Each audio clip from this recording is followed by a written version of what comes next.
สถาบันการต่างประเทศกระทรวงการต่างประเทศและสถานเอกอัครราชทูตออสเตรเลียประจำลาวได้ร่วมกันจัดกองประชุมสัมมนาวิชาการภายใต้หัวข้อ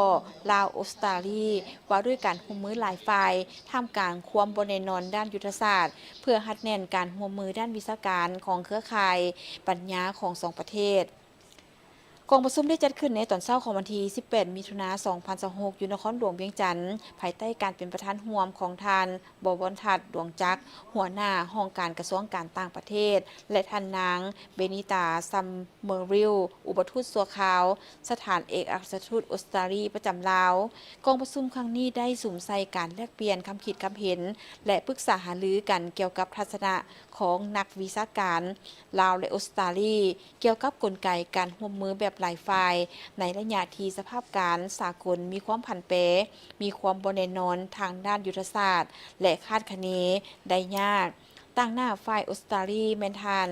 ศาสตราจารย์กิติมศักดิ์ไครายเทเยอร์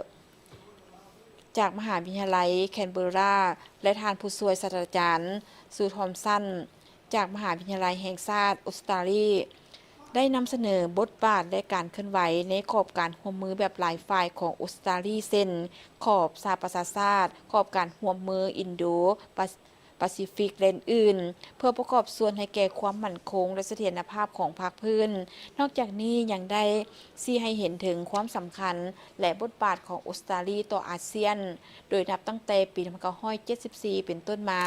อาเซียนได้กลายเป็นคู่ร่วมมือที่มีความสำคัญต่อออสเตรเลียมีการยกระดับการพัวพันกลายเป็นคู่ร่วมยุทธศาสตร์รอบด้านและขยายการร่วมมืออย่างกว้างขวางและต่อเนื่องบนพื้นฐานการสนับสนุนความเป็นแกนกลางของอาเซียน